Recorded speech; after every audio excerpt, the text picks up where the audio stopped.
tanggapan Anda berkaitan dengan hal ini dan mungkin sentimen utama yang sebetulnya menjadi perhatian para pelaku pasar, apakah memang lebih disebabkan oleh eskalasi konflik di Timur Tengah atau memang masih berfokus kepada kondisi perekonomian Amerika Serikat dan juga sikap dari The Fed ke depannya, Pak Rudianto?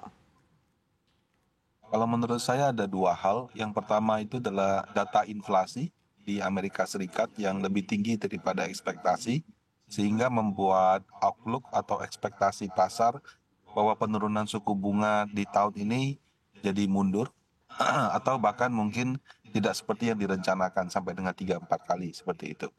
Nah, itu faktor yang pertama.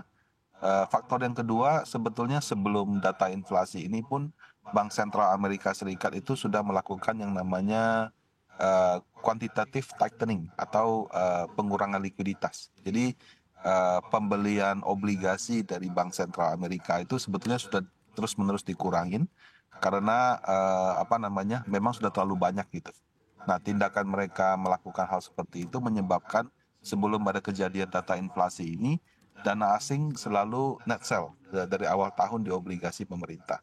Nah, cuman ketika ada data inflasi yang kurang baik ini menyebabkan gejolak pada harga gitu.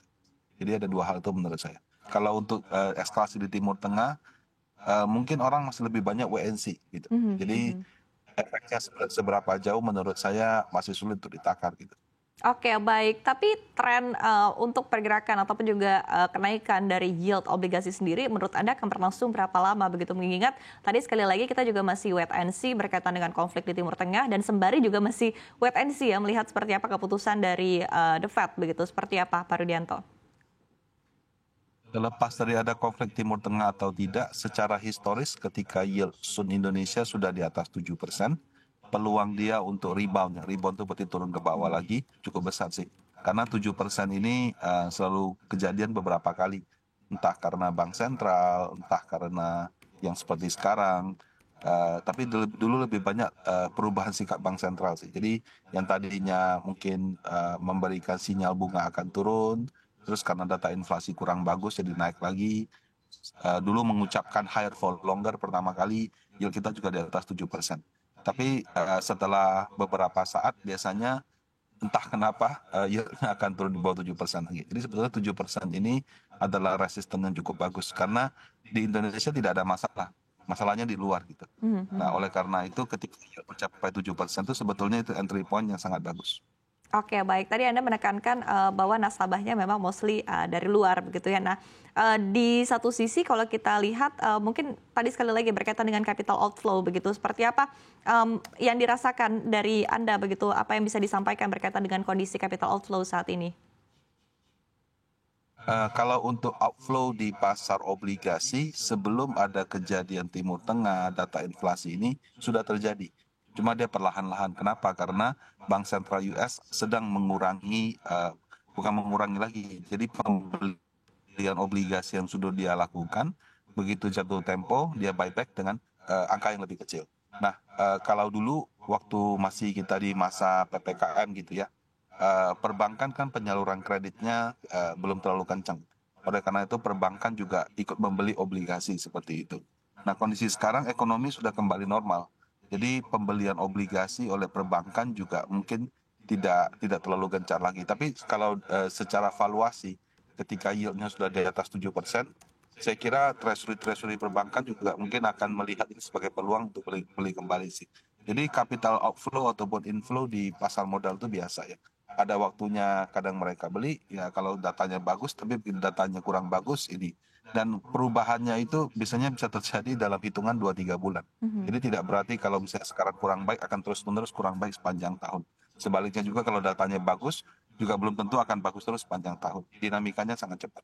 Oke, baik. Tapi ketika kita compare begitu ya tadi berkaitan dengan yield obligasi di tanah air di domestik dengan mungkin dengan negara-negara di emerging market sendiri seperti apa begitu? Karena ini tentu akan menjadi pertimbangan dari para pelaku pasar asing begitu untuk memilih aset obligasi, Pak Rudianto. Untuk rating yang sama ya, dan di daerah Asia Tenggara, memang yield Indonesia itu kategorinya termasuk cukup tinggi, gitu. Jadi mungkin negara-negara yang sejenis kita di bawah 7% saya yakin sih. Nah, untuk itu dengan angka 7% memang menarik. Nah, yang menjadi perhatiannya itu adalah lebih ke kurs nilai tukar. Karena kalau saya dapat 7% daripada memegang obligasi rupiah, tapi ketika dikembalikan ke mata uang asalnya yaitu dolar, rupiahnya melemah. Nah, itu bisa saja menyebabkan dia punya pertimbangan ya, investor asing punya pertimbangan itu jadi agak berbeda. Tapi anyhow, 7% itu secara historis menurut saya sangat menarik bagi para investor baik asing maupun lokal. Baik. Kemudian tadi Anda juga sudah menyebutkan begitu bahwa outflow sudah terjadi dalam beberapa bulan terakhir, tapi mungkin spesifiknya ketika kita melihat adanya eskalasi konflik di Timur Tengah yang langsung berdampak juga, termasuk adalah berkaitan dengan tadi ya data inflasi Amerika Serikat, The Fed dan lain sebagainya yang juga berdampak kepada nilai tukar rupiah kita begitu. Spesifiknya setelah terjadi penguatan dolar yang lebih kuat lagi begitu ataupun juga pelemahan rupiah kita, seperti apa ini berpengaruh kepada outflow di pasar domestik? Ya sekali lagi outflow itu lebih karena kebijakan Bank Sentral US yang tadinya longgar sekarang ketat. Jadi ada tidak ada eskalasi dana asing memang cenderung akan kembali ya ke Amerika Serikat terutama yang berkaitan dengan obligasi. Yang orang khawatirkan dari eskalasi di Timur Tengah itu adalah kenaikan harga minyak. Sejauh ini harga minyak masih di 90-an. Kalau misalnya tidak menembus level 100, seharusnya efek daripada eskalasi Timur Tengah ini tidak terlalu parah.